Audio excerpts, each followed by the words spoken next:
Let's talk about the buyer's market. Okay. Let's talk about how it's thundering, actually thundering outside and raining. I know. I wish we could turn the camera around right now and just see Travis. He's like getting ready to get blown away. So buyer's market, what is that?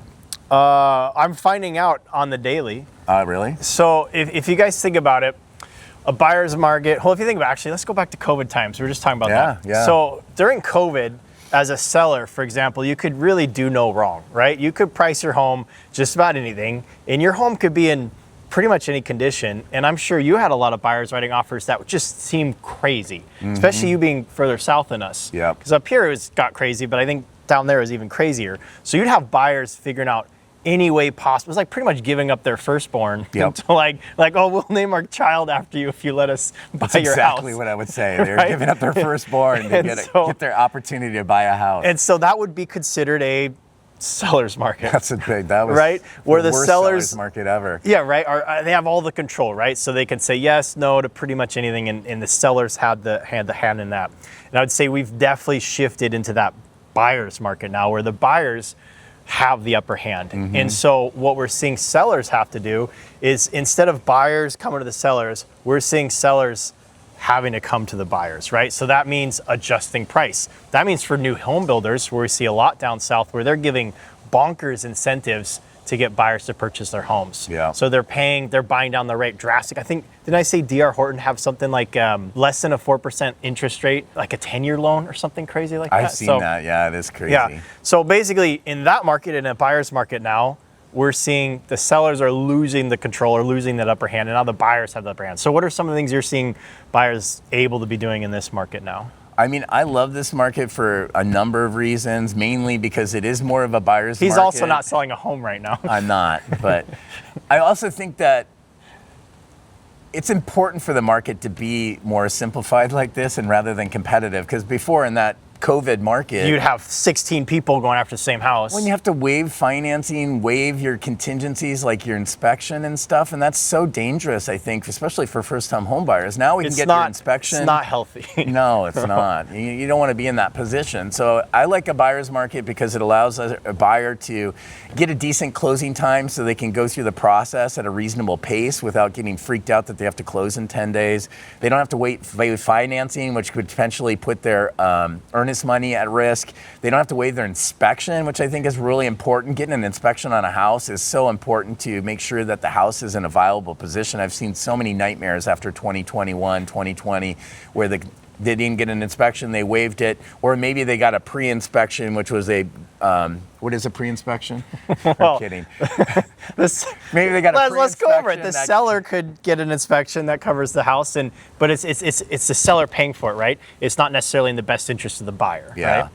And there's been some nightmares about those too, so to speak. So I always tell my buyers, you want to get an inspection. You want to get your own inspection. Even if the seller has one, you just want to make sure that your inspector is a good one that can go through and make sure the house is dialed in.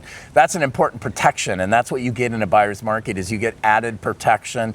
And then, like Dominic alluded to, getting a price, negotiating a great price. Houses are sitting on the market. I think sellers still have it in their mind that they can put their house, my neighbor sold his house for $500, I can put mine on the market for $510, $515. It's so cute if you throwing out numbers from up here. I appreciate that. I know down there you don't see numbers like that, but thank you. That's a condo. That's a condo where I'm from. Like a small, with bad reserves. Yes. So we're seeing that some of the indicators of this buyer's market are a lot more homes on the market. Yes. So we're seeing year-over-year inventory is up 30, 40, 50%. So you're seeing a lot more opportunities for buyers. Yes. There's more time to make decisions, and there's price reductions. We're seeing a lot of sellers, once they're coming to terms with where this market is, prices are coming down. And to be fair to sellers, the price of your home today is still almost the highest it's ever been in history. It's just a little less than that, right? It's not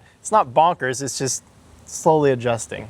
Yeah, and I see that's going to come back too. Like a lot of people sold, in 2008, 2009 after the big housing debacle. But if they would have just held on to their house during that time, through that time, to get maybe to 2012, 2013, they would have saw their values go back up. So buying a house right now, 2014, I think, 15, 16, Yeah. so a little longer than 2012. we did start to get an Still upward doing a lot of trend short around there. sales But then. in 30 years of doing this, I think this is one of the better times to buy, in my opinion, mainly because you can negotiate a great price. You can get your closing costs paid, and you can use the power of leverage that real estate. That's the most beautiful thing about real estate, is the power of leverage. Being able to buy this huge asset that's going to appreciate in value two ways. Other than any other financial asset, it goes up in value. That's called appreciation, and your balance of your loan goes down over time. That's called amortization. So you're building equity both ways. So our goal is you got to get into a house. So here's my plea to you home buyers out there. If you're thinking about waiting for lower rates, you're going to be chasing a market. And that's why I think now is a good time to buy. The market's going down right now, but as soon as rates start to go down, you're going to see buyers jump in out of the woodwork, create a lot of competition, and you're going to see these values start to go right back up. So the recommendation right now, because it's such a great buyer's market, is jump in, take advantage of it. Yes, rates are high.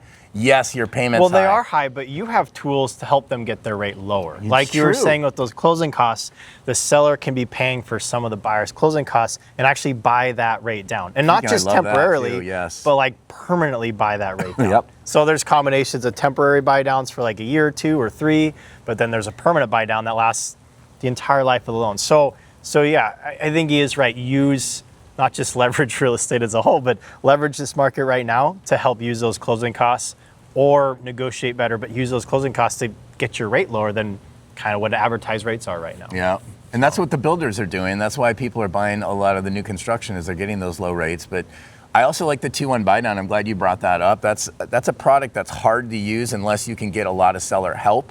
And basically what that does is it gets you a 2% lower rate for the first year, a 1% lower rate the next year, and then it goes up to the market rate. But the goal behind that program would be try to get into a super low payment and a low rate for the first couple of years, waiting for the rates to come back down. Once the rates come down, you lock in and do a refinance, save even more money, and now you've got the house of your dreams, probably with some good equity building up, and then you also got a good payment as well. To be clear, we don't know what rates are ever going to be They're going to go down. I'm going to make them go down. I'm going to go talk to Kevin Warsh, and I'm going to make them go down. He doesn't sound so I'm promising. going to press them down. Obviously, we're still selling homes for sellers, and the market being a buyer's market as it is really fortunate that there are still sales, because if you compare this market to 2008, 2009, I think sales just stopped. Yeah, they did. And so sales are lower than they have been for quite a while, but sales are still happening, which is good. And yeah, as a seller, your home price is almost as high as it's ever been, but it's a little lower than that now. And I think people just need to come to terms with that, understand that the market gets taking a little bit longer, but it is definitely feels more healthy than it did during COVID, that's for sure. I agree, and I think the biggest thing is work with a really good, knowledgeable agent and price your home correctly the first time. I think that's a big part of it. Yeah, you're seeing a lot of price reductions. Yeah, exactly. So, yeah. Thank you for being here in the rain with freaking thunder and lightning. I know, it's a beautiful day. I love it. Literally 80 degrees yesterday. We should go I jump think in it's the going to be river. 80 degrees tomorrow. Dude, there was a plane that took off in the river yesterday. Like a seaplane float landed plane? right here, yeah. No and way. did a 180 and took off back Wow, north, south. that's crazy. It was sweet, yeah. I love it. Ciao.